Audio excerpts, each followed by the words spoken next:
Good afternoon. TechNation editor John Wallace here. Happy to see everyone today. Today we will learn more about the Downtime Trace mobile app. Think of your favorite rideshare apps, food delivery apps, Angie's List, and TaskRabbit.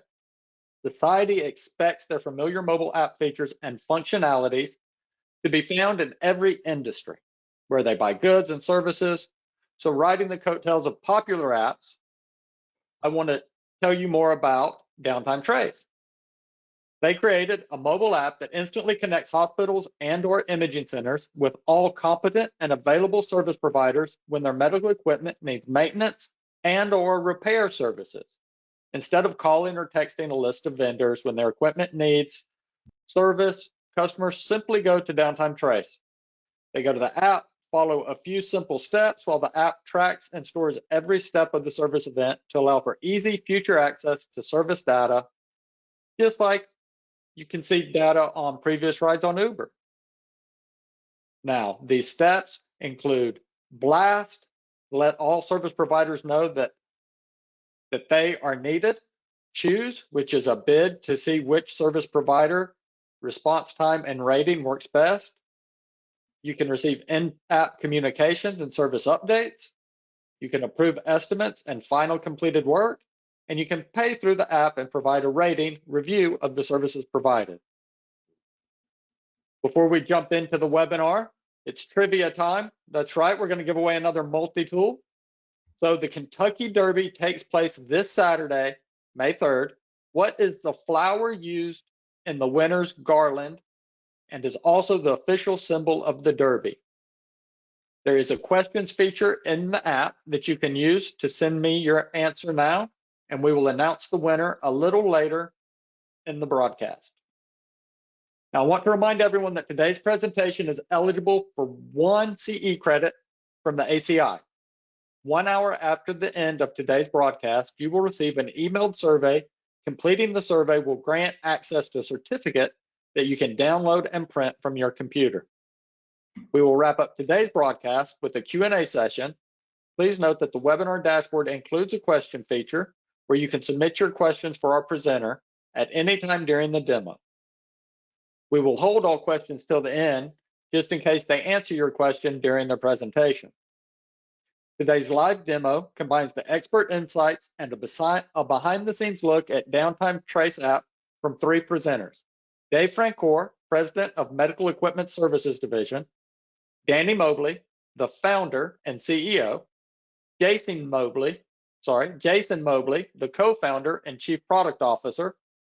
Dave, you may begin whenever you are ready. Well, Mr. Wallace, thank you very much. Appreciate that wonderful introduction. As John just introduced you, these are the 3 individuals showing you some pictures. I feel very fortunate to be part of this team and be part of the innovation in the industry and what I believe is going to be transformational around what we're doing. These 2 much better looking gentlemen than myself will be sharing a little bit more around the what and the why. But we believe that for sure this is going to be the future of the industry, and we are pretty happy to be in the early stages in the formation of that looks like. So thank you very much for your time and participation today. We hope you come away with something that's really industry changing, and thank you for your time. So with that, without further ado, Mr. Mobley, sir, Dan. Hey, thanks, Dave. So when we ask people to take a journey with us in our messaging, if you will, it's been easier if you can envision what you know. And we wouldn't be here without riding, like John said in the introduction, the coattails of technology that already exists. And if we didn't pay attention to how buyers buy in their personal lives. So society has accepted a number of different ways of buying goods and services. When you think about Amazon, you think about Uber, DoorDash, TaskRabbit, which is a new and upcoming version, Rover for those that have pets. There's lots of really different cool things that you can buy. There's a lot of similarities in how you buy, right? So what we thought, actually it was Jason's idea many years ago. He's come from a great background in our industry, outside of our industry. He was actually a Lyft driver at one point. We had him highlighted in that introduction because he's actually the superstar behind the scenes who has put all the screens together, who used his experience and creativity to go screen by screen. And then also he did a great job of listing out workflows that would be useful for our developers. So as he's here with us today, I'll defer to him as we go through this process to tell us a little bit about why he chose the screen that he chose and the workflows that he chose. But at the end of the day, he's coming from a unique experience and a unique background. So when I think about the app, I just have to be grateful for the fact that, number one, smartphones came along. And Dave, if you click the button, you'll see how quickly BlackBerry went away. If you remember BlackBerry phones, I do. The iPhone came and just sort of wiped them out. So sometimes in our world, technology comes through and renders the old technology no longer useful, and people don't go back, right? We're not going to go back to BlackBerries. But without the iPhone or without the smartphone, there's no way that Downtime Trace could have ever come into existence. Also, I'm from Oklahoma. Jason's from Oklahoma. We were born and raised there. We didn't get to experience taxis very often. So growing up, I was poor, come from a background where I didn't have much. And so for me to travel, I didn't get to go experience the world until I got much later in life. But I remember the first time that I did, I went out into a big city and I needed to get transportation from the airport to wherever my meeting was. It was a big deal. I was nervous. My luggage actually didn't make it. But then I was calling these taxi services from a phone book, trying to figure out who could come pick me up. And what I remember from that experience very vividly was the people who answered the phone, they weren't very helpful. They didn't tell me, first of all, how much it was going to cost for the ride, who was going to show up, who the driver was, how long it was going to take for that person to get to pick me up, really how long the ride was going to be from where I was to where I wanted to go. So all these factors that were the taxi service, they were really kind of challenging for me from the outside to just kind of trust that a car was going to show up looking for me to take me where I wanted to go. And so it's with that experience, and I'm sure everybody's had a similar experience, personal to you. But if you click the button, Dave, when Uber came along, if you think about all the cool things that did for the transportation industry, but really is for communication. What I like about Uber is really just kind of knowing everything, right? I know when they're going to show up. I know when they're on their way to pick me up. I know how much it's going to cost me for that ride. And I know who's picking me up. I mean, I don't know them per se, but I know from their star rating and their past reviews that person is likely credible. So as you think about how transportation changed with technology, and you think about the industry that we're in from the HTM perspective, and by the way, the Downtime Trace app is sort of started in medical equipment service, but we've already branched out into electrical contracting, plumbing, HVAC, and so we're really covering the trade industries.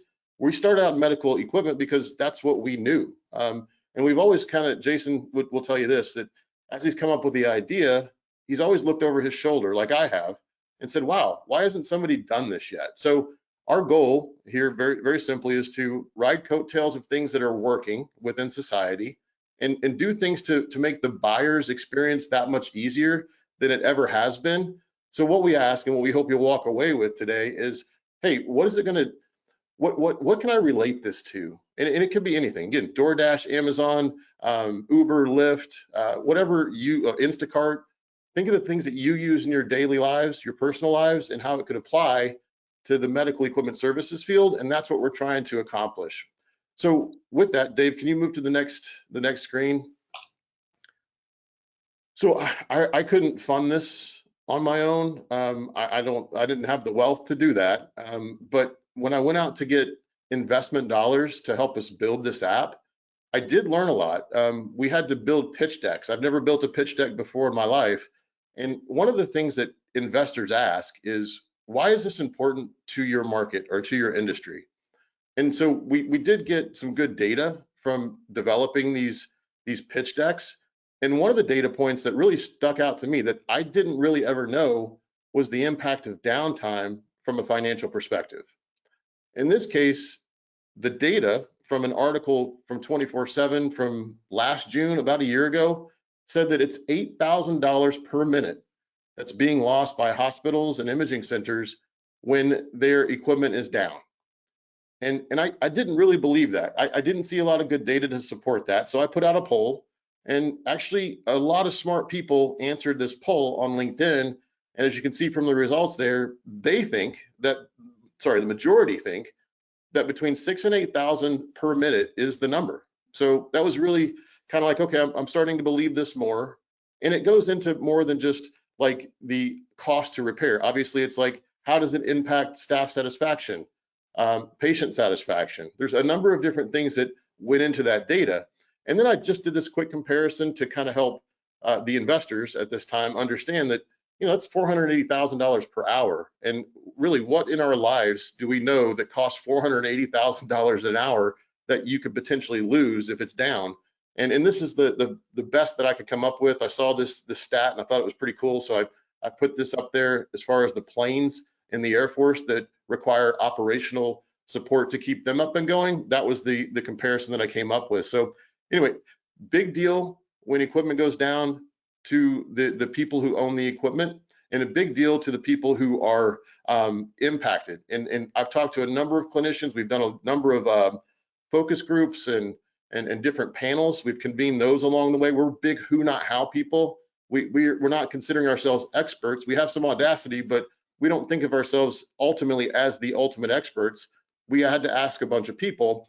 And as we've gone through and talked to folks about how disruptive this can be within a healthcare organization, it's become very apparent that when medical equipment breaks, patients can't go through the flow that they normally would go through. It backs things way up. I was watching an episode of this new show called The Pit, and they had an emergency on that show, and the equipment wasn't available, and there was something that was broken along the patient chain, so to speak, and it caused backups in the emergency room like crazy. And it just kind of brings to life some of these, hey, we're doing this, and our whole goal is to not reduce the amount per hour or per minute, it's to reduce the amount of minutes that a piece of equipment's down. So that does have meaning to the customers, and that's why we think there's a market there. So Dave, if you don't mind going to the next slide. Yeah, Danny, don't forget we had talked about possibly wanting to do a couple polls in between here too. So I just want to throw that. Yeah, back that's actually a good point. Yeah, can we go ahead with the first couple of poll questions? Yeah, Absolutely. I would love to launch some polls for you. Danny, let's go ahead and get started with our first question. Attendees, you should now see on your screen our first poll. The question reads, how much do medical imaging equipment service technicians get paid by the companies they work for on average? Your options for answers are $30 to $40 per hour, $40 to $50 per hour. We also have 50 to 60 per hour or above 60 per hour. We're going to go ahead and let attendees select their options now.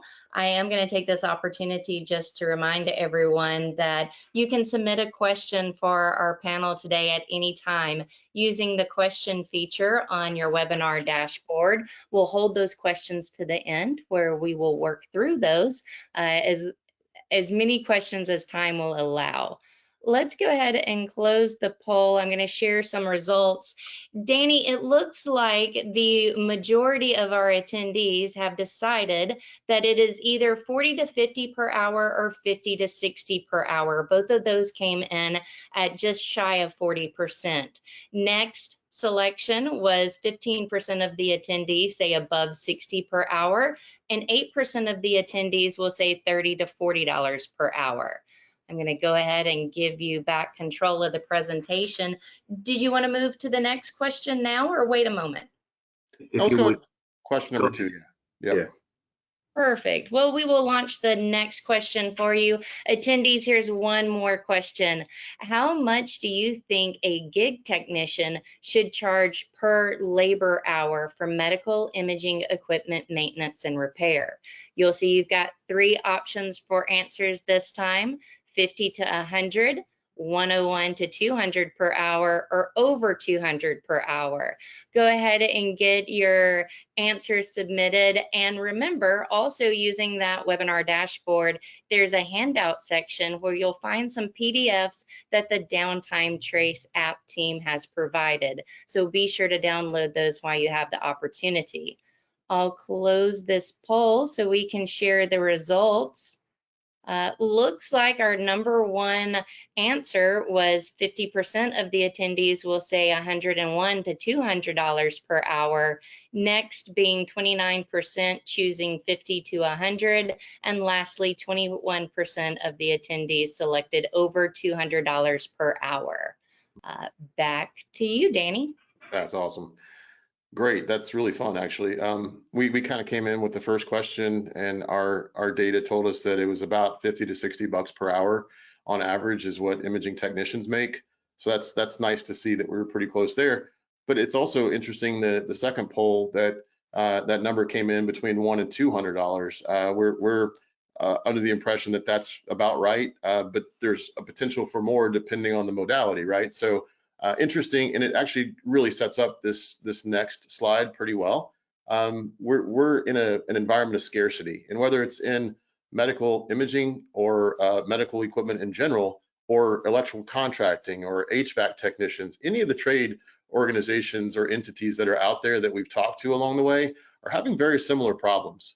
They have a scarcity of technicians, and they're trying to find tangible ways to draw more people into their industries.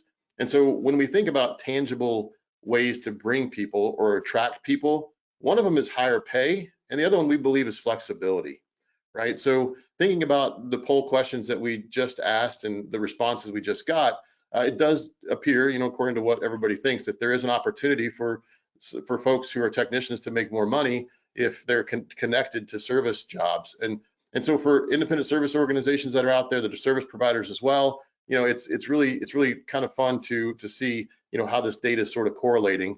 And it really, at the end of the day, we have to do the best we can to grow the tent, so to speak, with bringing in additional service provider options for our customers.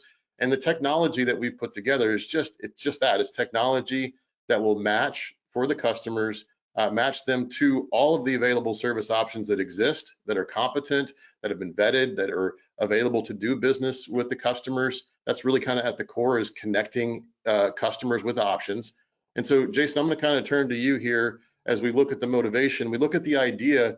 I'd love for you to kind of tell your story real quick about, how this sort of hit you in a personal way when you were working as an HTM director along the way. Tell that story if you don't mind, and then kind of give us some of the ideas that you had whenever this idea hit you on how you're going to get it from just the seed of an idea to where it has already come today.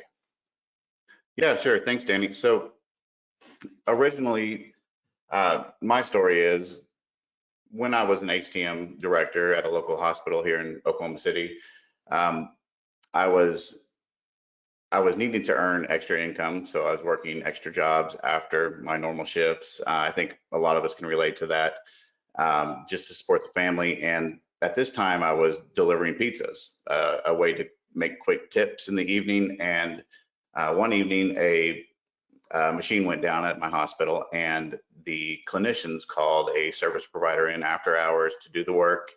And obviously, as the HTM director, I was able to see that work and to see those invoices and things like that. And it really hit me at that time, like, first of all, if they would have called me, I would have had the opportunity to earn overtime or send a technician in there for them to earn overtime. But more so, why is there not a way for me to be able to use my skill set and my specialty after hours, to look for jobs and be set up to perform those jobs? Why is there not something simple and easy? And immediately you think of Uber and you think of Lyft and these apps that exist currently.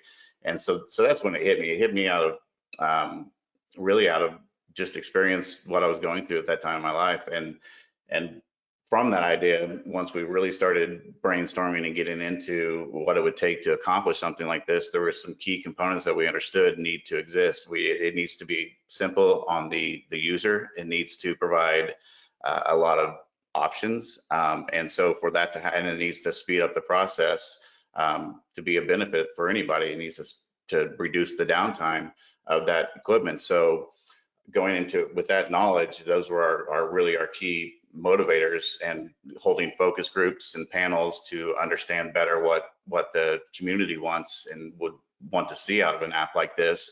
We're able to combine all of that and come up with a system we realized that we really need to focus on understanding up front when we create the accounts of the customer, what they require out of technicians specifically to meet their institutional protocols and their needs. And then on the front end also for the service providers, we need to collect the data to where we can understand if their credentials match what this hospital wants, and then the expertise also, so we can pre-match the service providers to the hospitals, and that's what creates the speed. So at the time that the device goes down, it's a quick match to an available option to meet that need.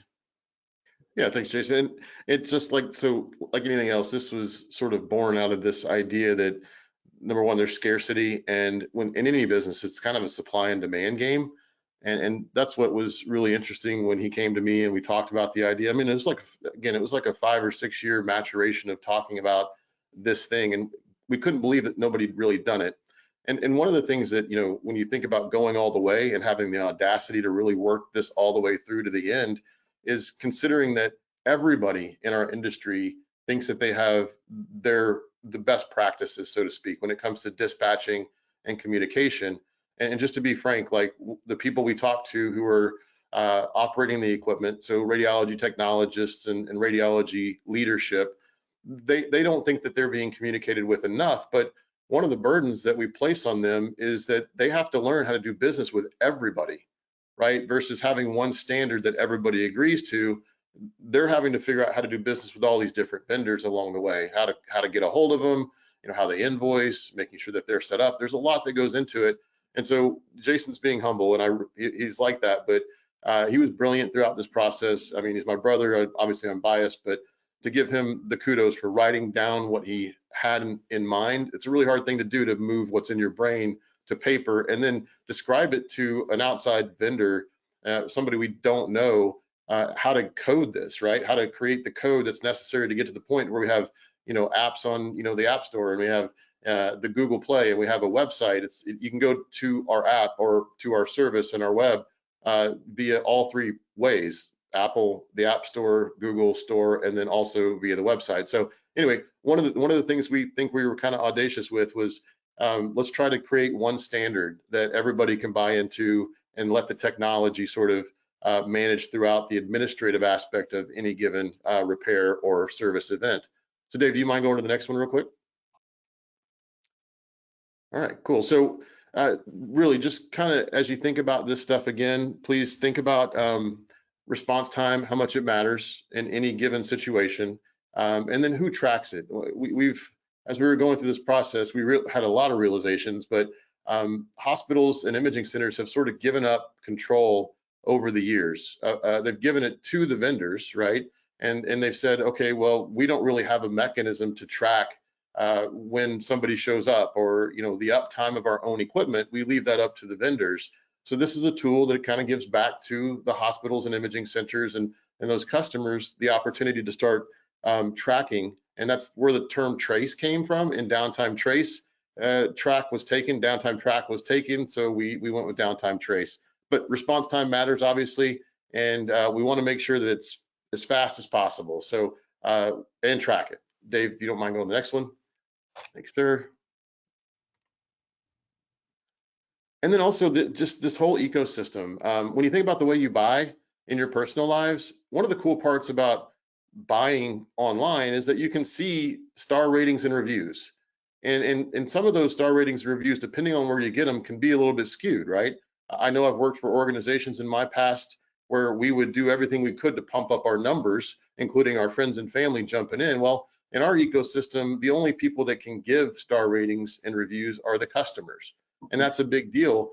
But the idea that you can, as a customer, give a rating at the end of every service event, that's I know that's not novel per se, but it's a sort of a best practice in our opinion. So we've given them that option to rate the performance in different categories, like timeliness and personality traits, and, you know, being kind, and, you know, all these different things. But also, you know, are you really technically sound? There's all sorts of really interesting data that we're getting from these star ratings and reviews that we want to share with all the service providers and even kind of dive into and help people sort of understand what the data means and how they can get more business. And we absolutely believe that if you get savvy with the app and you're an ISO or maybe a gig worker, but the service providers, you can learn a lot about how to use the app to your advantage and, you know, make sure that your star ratings and reviews are where they need to be, because at the end of the day, the customers are making decisions off of really three factors. One is, when can you be there? How fast can you be there and respond? Second is, how much do you cost? And then third, what's your rating and review so I can measure your quality, right? So anyway, I think this is another good place to start, if I'm not mistaken. Stop for another couple of poll questions. Yes. Fantastic. All right, let's go ahead and launch our next poll for the attendees. Question on your screen now reads, what do you think could be the most effective way to attract more medical imaging service technicians to our industry? Attendees, you have the opportunity to choose opportunities to make more money, flexible schedules, affordable and available training or education, and awareness.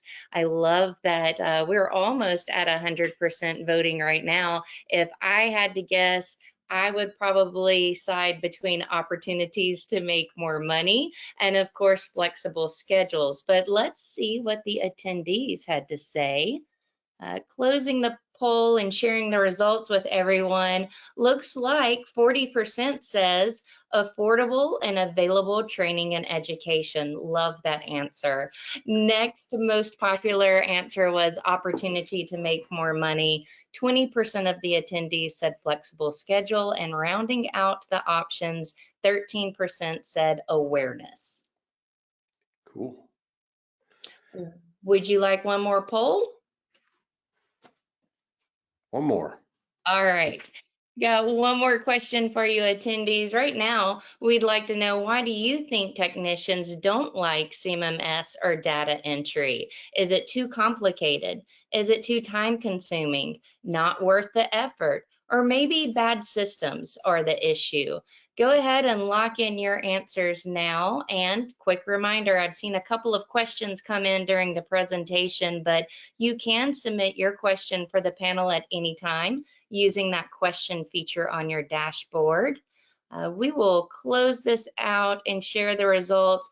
Danny, it looks like 43% of the attendees said it's just too time consuming, and 36% said bad systems. Next would be too complicated, and our last choice was 7% of the attendees say not worth the effort.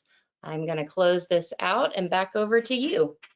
Cool. Thanks, Jamie. That's awesome. Yeah, the questions are interesting. Maybe one of them is a little bit provocative, but I appreciate the candor.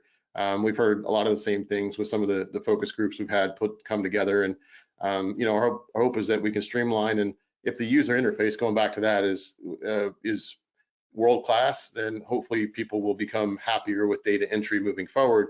But when you're an ISO or a customer and you're going outside to vendors and you need the data, it's important to you. This app had all that in consideration, right? Like making sure that we get the final data before we pay. And by the way, we haven't even really touched on that yet, but and Dave will get into it during his section. But one of the problems we had to solve as we were building this app, because of what we'd heard out in the field, is to pay fast.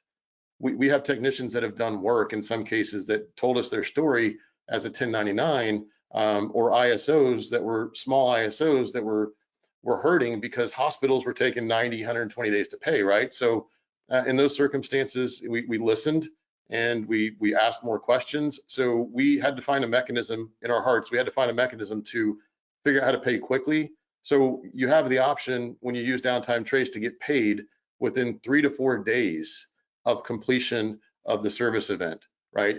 And so we also did one thing that I'm still kind of baffled by, that we'd never done in our industry before. Dave, if you don't mind going to the next section, next slide. Thank you, sir.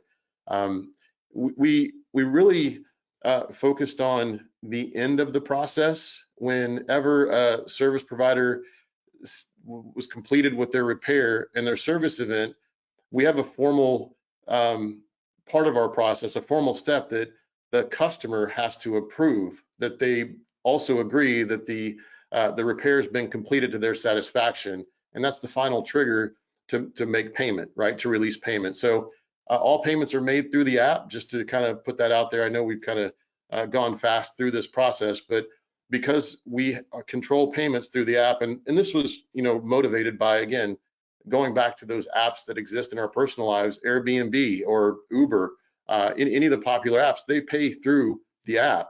And one of the reasons, a story that I saw on Airbnb, the renters of the homes or the renters of properties didn't really trust the people who were renting the properties, and the folks who were renting the properties didn't really trust the people who were had the houses. So the app was that sort of conduit that said, okay, well, as a homeowner, I'll definitely receive payment from the app. I trust that. And as the people who are renting those houses or apartments or the Airbnbs, they also felt comfortable paying the app versus directly paying the homeowners or the property owner. So anyway, there's a lot of those little nuances in there that we could talk days about. But as you look at this slide, is really meant to kind of let you read as we're talking.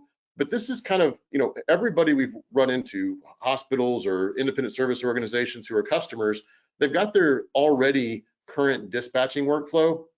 And so what we're wanting to say here is that no matter where you are and what you're doing, the app has a spot where it makes sense to insert the app and use it to get outside vendor support when you need it. Whenever your technicians aren't available, whenever you might not have the skill set to fix a piece of equipment that you're responsible for, it's great to have the flexibility to use the app at any point that you want to. Some are using it with the radiology technologist or the equipment operator. They'll let them use the app directly and order their own service. And some institutions want it to come to the HTM department first, and then have somebody in the HTM department blast out their need to outside vendors and then manage the process. So no matter how you want to look at it, no matter how you want to use it, it has that flexibility. So as you read some of the things we wanted to put up on the bullet points here, I won't belabor that. Just kind of, maybe keep some questions in mind and save them for later. Dave, if you don't mind going to the next. Okay, great. So Jason, I'm going to kind of pass this off to you. We'll move through this slide really quickly, and then Dave's going to jump into a demo here in the next like 60 seconds or so after Jason works his way through this slide. Yeah, sure. So quick overview of a customer requesting service, made it as simple as possible. 3 simple sections, drop-down selections, radio buttons, and then the ability for them to take a video of the problem. The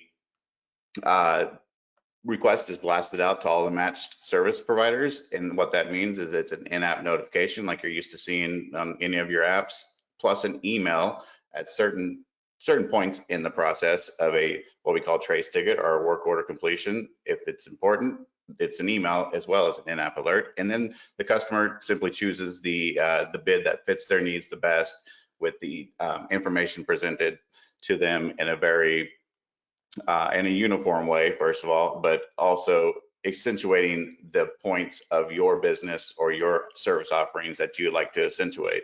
And that's how it works for the requesting service and choosing a bid. All right. So hopefully you all can see. Are you all seeing what looks to be the Downtime Trace app? Awesome. Yeah, and Dave, you want to do that last poll question? Actually, sure. Yep. You want to do that, Jamie? If you wouldn't mind, please.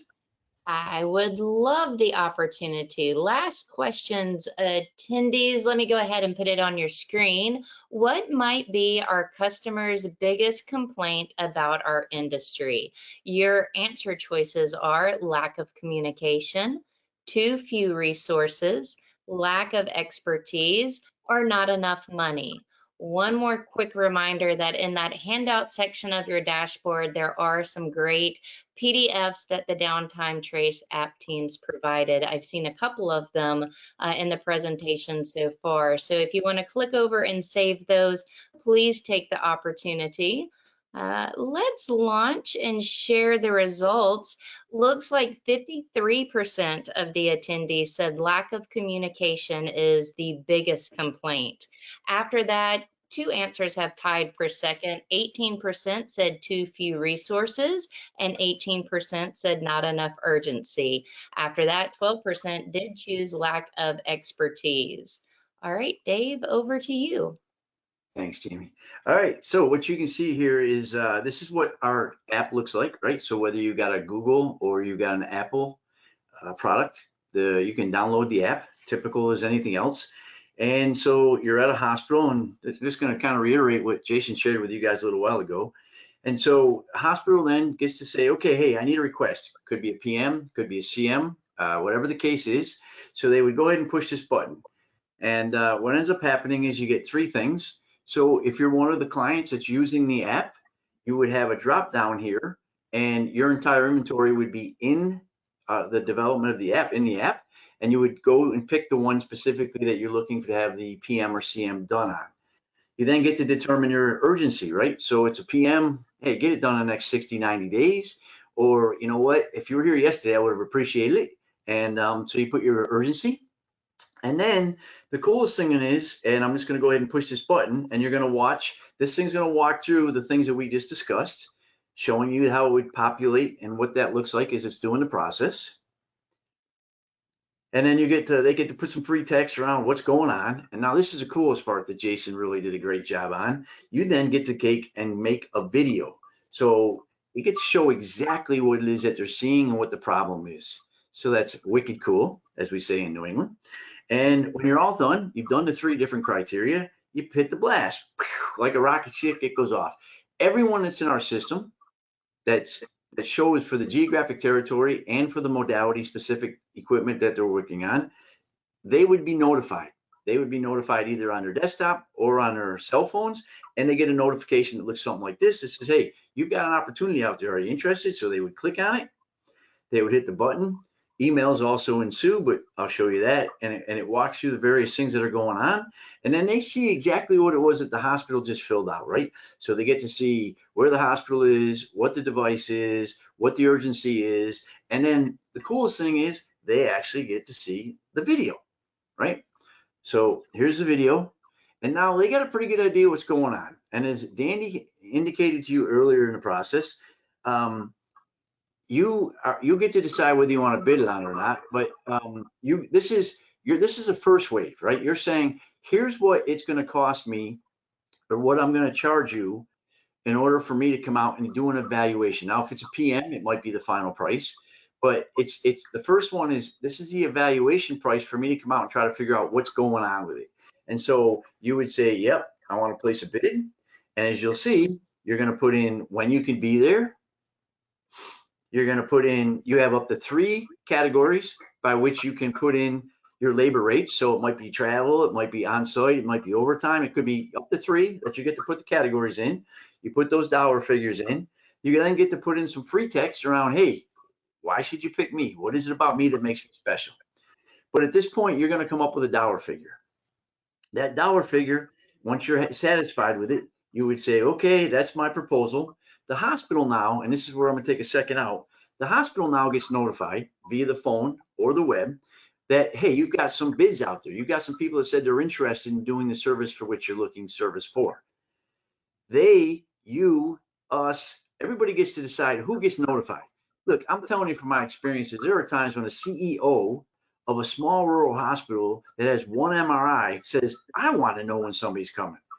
Other big metropolitans, not so much, right? The radiology director might want to know. But the coolest thing about this, we can decide anybody could be included in this. And so the customer gets to decide, you get to decide as a service provider, whatever the case is, we all get to decide who gets notified of it. And that's that would go through the thing. But as I said, they get notified, and now they want to go see, okay, what have I got? So emails come along, letting people know what's going on and how the process is working and what the process looks like. And then what ends up happening is in this case, we have 2 examples, right? So the coolest thing is you have an example here of a lesser price, but they're not going to show up till 8 a.m. Or you have basically twice the price, but they actually might be able to get there and get it serviced and out by the time the other one could even show up. So listen, the greatest thing about this app, and the thing that makes me the most excited about being part of this whole big process is, we're not here to tell people what to do. It's their decision. There are going to be instances when it's going to be, I need to save money. There's going to be instances where I got to have it done as fast as possible. It's for the hospital to decide. We're trying to create options. This app does nothing more than create options. And that's the beautiful thing about it, right? So in this case, for our example, I'm going to go ahead and say, look, time is of the essence. And so I'm going to go ahead and grab this lower one. I'm going to say, that's the one I want. So the coolest thing is now, as the prospective customer, I get to look at who is this that I'm actually choosing. So we, should you decide to become a service partner of ours, we help you write this. It's kind of like your Yelp of service reviews, if you will, right? So you get to put that in. You get to talk about yourself. Why should they choose you? If you've done work for us in the past, they will also have star ratings, right? What was your overall last experiences like? What were your timeliness? What was your communication? All these things would have stars filled out as to your previous experiences working through the app. Very cool stuff. In any event, just to demonstrate further, I'm going to go ahead and say accept this bid. As soon as we do that, they're mandated to put in a PO. Can't go any further. So you don't have to worry about tracking that down, going through purchasing, having the biomed department. It's there, right? So it's all done. It's over. Now what ends up happening is notification goes back via email, via the app. You've won the bid. Fantastic. Congratulations, right? So now what happens is you go ahead and you get started on it, right? So you're going to get a review as to who it is, what it is, and the picture of the video again. But more importantly, and the thing that I love with 45 years of industry experience, the biggest thing I always hear from customers is it's not that the service wasn't good. It's not that Bob or Sally weren't good people. I didn't know they were here. I didn't know they left. We don't have to worry about that anymore. It's as simple as literally pushing a button on the app. Bang, I'm on my way. That notifies anybody in a healthcare institution they're on their way. Next thing, right? By the way, I just want to let you know I'm here, right?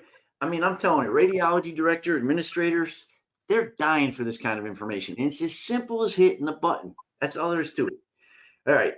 So the reality of it is as you guys would know, right? So the whole thing goes on and on and on. But for the purposes of our demonstration today, I'm going to stop there. If in fact you were here for the first time and in fact you decided, oh, it needs a board or two, or I got to come back, all you would simply do is through this app, you would notify the people that was happening, let them know that the parts were going to get ordered, send them a message saying when you were going to come back. It goes through the whole process again, but there's no sense going through that for us, but you get the point, right? It's a wonderful. And I want to just go back to even what Danny said earlier, when you go back to the taxis, and I was thinking about this when Uber first came out and I was in New York City and I was waiting on a taxi. And, I kind of said to them, so what do you think about this Uber thing? And they were ripping, right? They were just all upset because it was turning their worlds upside down. Well, you know what? Taxis still exist. And by the way, they now have apps so you can request a taxi and pay for a taxi in an app. So, we believe this is going to be transformational in the industry, and I'm excited to be on the ground floor, and we would love for you guys to be part of that as well. So with that, I'm going to back out of this. I'm going to go back into the presentation or back into this presentation piece.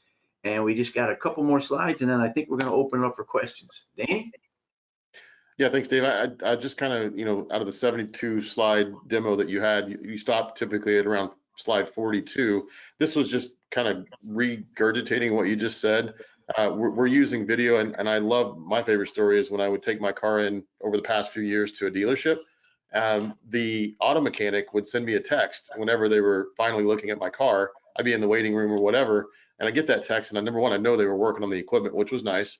But they had a link to a video where the auto mechanic was walking underneath the chassis of my car, explaining what they were seeing, showing me what they were going to do, and it helped me connect, right? And I think as far as the poll question goes, the last one that we had, communication is part of the challenge that we thought we had the audacity to attack. And so with communication, we believe we'll have better outcomes, and it will reduce the anxiety of the radiology technologists that are operating the equipment. That was really a major factor. As we did interviews, I mean, even on Humans of Healthcare, I've interviewed some radiology technologists about their experience with medical equipment breakage, and really their anxiety does spike. We absolutely believe them. There's a lot of things that happen, but they take that responsibility and ownership on themselves. So communication helps them reduce their anxiety, which helps them have a better experience. So communication actually does help people in a major way. But all these things that you see here on the screen, let's point to that last one. Service providers are paid very quickly, but they're paid upon completion of data entry along with the completion of a repair. So just thinking about, some of the things that you might have been frustrated with if you're a customer, or maybe even in your service provider, your job as in a company you work for, completing the process will allow for approval to happen. And completing the process includes all of the data entry that's necessary to satisfy that service event and complete it. So anyway, it's with that, I'll end this. And remember, we pay fast. We insure any technicians or any companies that go in. We had to. One of the things that somebody said to me when we first started, there's no way you'll be able to insure like general liability insurance, auto insurance, the people who come in the door.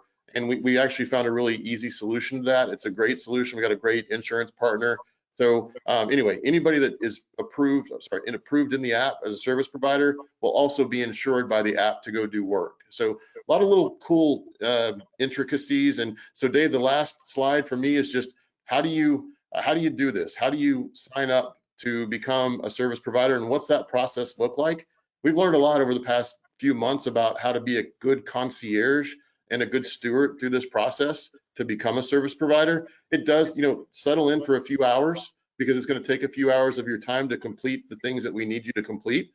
But, we're going to hold your hand, be there with you all the way through the process. It's as simple as scheduling a first call with us.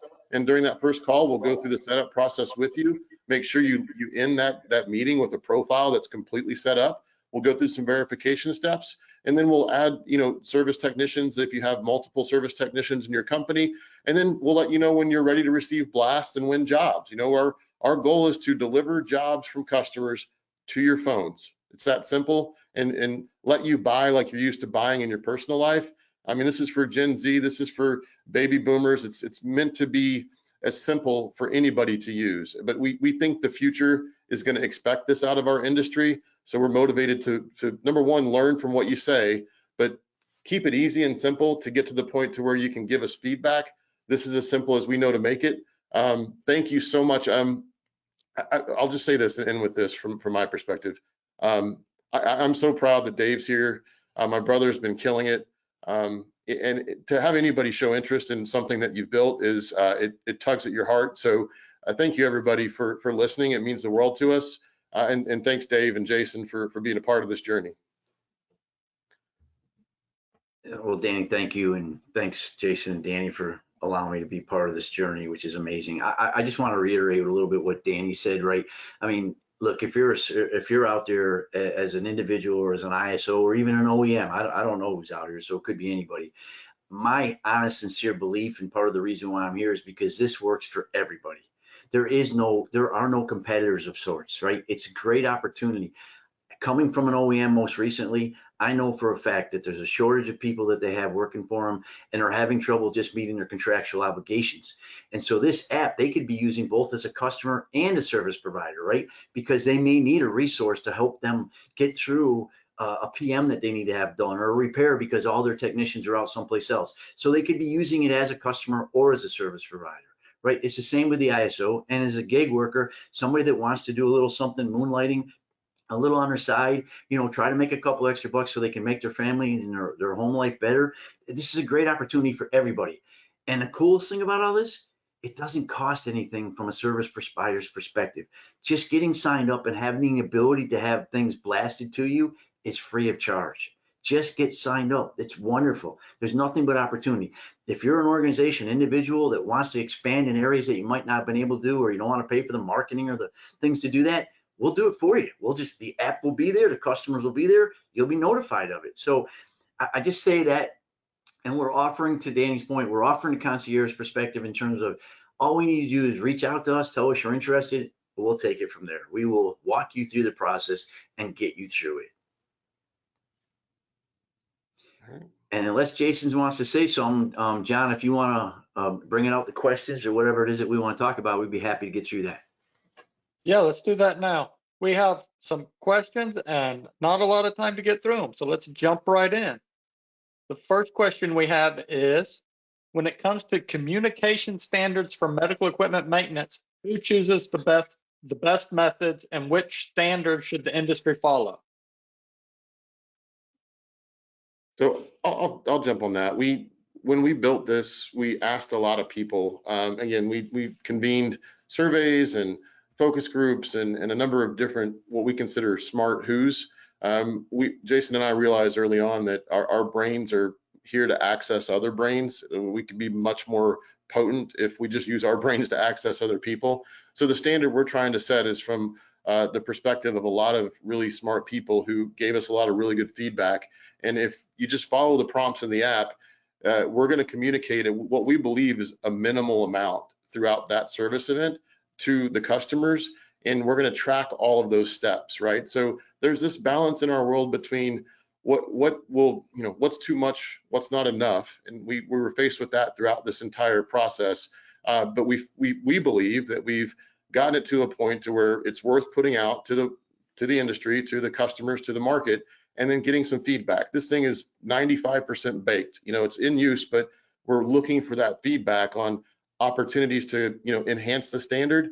But we believe that there is a best practice for when to communicate throughout a service event, when to collect data, all those certain things, how to pay, all that stuff. So that's our submission, is that we just didn't come from our brains. We asked a lot of really smart people, and we're willing to be flexible and adjust as we go forward. Great. And the next question we have is, how can our customers plausibly keep track of the hundreds of ways that the hundreds of different service providers do business? Yeah, so it's kind of the same thing where when the app is in play, the service providers are following the prompts. They just follow screen by screen, right? Or page by page, which if you're on the web. So that's how we're going to narrow this whole thing down, is as long as they're using the app, there's one standard. There's only one way that the service providers are going to behave throughout a service event. And one way we're going to collect data, one invoice, all these things are just kind of narrowed. So the radiology technologist isn't so worried about the way Philips does business versus Siemens. Siemens, Philips, and the ISOs and the service providers are going to just follow the prompts in the app. So there's really only one way. Right. Without downtime trace, how do hospitals and imaging centers track response times and uptime? It's been a challenge. As a matter of fact, that's one of the main motivators that when we built this, when it comes to service contracts, for example, there's uptime guarantees. And I've been on both sides of the table when you build out these uptime guarantees and response time guarantees and KPIs, right? Key performance indicators and metrics. But it's really not quite fair, because the hospitals don't have mechanisms to track those KPIs. They really leave it up to the service providers. Now, the app, with its existence now, they have this methodology, this tool from the time that the equipment breaks. They have control. That's where they have the most control. And if they use the app, then they can track everything that happens from that point, so long as the service providers are feeding the app and following that process that the app sort of guides you through on every service event. We're gonna get the data we need to help our hospitals and customers track what they should be tracking, and probably should have been tracking all along the way. Okay, good answer. And then it feels like a long time oversight that the industry has not required that a customer approve a job or service event that has been completed to the customer satisfaction. Do you think it is because there has not been a tool or technology to track those approvals? Yeah, I mean, that's a great softball question. We certainly love that. Thank you. It's absolutely, there's long been needed, and like we said, Jason came up with the idea. He's been more on the operations side than I've ever been, but I heard from the customers over the years in my sales and marketing capacity, and it was it was tough for them, because there was no option, there was no solution. They could talk about the problem, but people would rather talk about a challenge and then come back with a solution. It just, one never existed, and we couldn't believe it at first. Like, it's really, I mean, it's surreal to be in our position. I promise you that that we're the ones that have sort of been trying to tackle this problem. Never saw myself in this position, but we also thought somebody else would do it at some point, and it just never happened. All right, we have time for one more question, and then we'll send the rest of them to you that you can answer via email. How are you qualifying service engineers? I heard by modality, but do you have a competency measurement? That's a great question, and I'm going to send that one over to Dave. He's been asked that a lot, by the way. Mhm. Yeah, so actually we have a phenomenal vetting process, but we do, and we actually are a third party. So while we have all kinds of input in terms of what we want for minimum qualifications or standards, which we make sure that our partner uses, we're using a third party solution to make sure that minimums are met and that we're following a process by which we can ensure on a device type, modality, model, even if we need to, in terms of ensuring that the people have the qualifications for which they state they have, and that they can do the job that they state they have. And in candor, again, it's not necessarily our position to decide whether somebody does or doesn't. It's to validate what they tell us they have, and that's what we're doing through the process. And we recognize and are regularly asked, how do we know that the good people are coming? And that's our best effort to try to make that happen. But we also all understand in this industry, any service entity from an OEM to a gig worker is as good as a person is standing in front of the machine at the time, and that's really what it boils down to. But we do everything we can to ensure that level of validation. All right, like I said, we don't have time for any more questions right now, but we will email those to Downtime Trace and they will answer those via email. So you can expect an answer from them. In closing, I want to remind everyone to check out the handouts in the handout section of the dashboard. Go ahead and download those so you have those for your records. Want to thank today's sponsor, Downtime Trace. It was founded in 2023 by Danny and Jason. They had a vision of revolutionizing commerce between customers and service providers by transforming it from a slow, expensive process to a competitive and high-tech advanced experience. For more information or to contact them, you can visit downtimetrace.com. The winner of today's prize is, and I apologize in advance for messing up this name, Naka Hiohia. You are the winner today. The correct answer, of course, was red roses. Now, a quick reminder that you can obtain your CE certificate by completing the post-webinar survey. The survey will be emailed in 1 hour. You must complete the survey to receive your 1 CE credit from the ACI, and you will be able to download the certificate directly from your computer once the survey is submitted.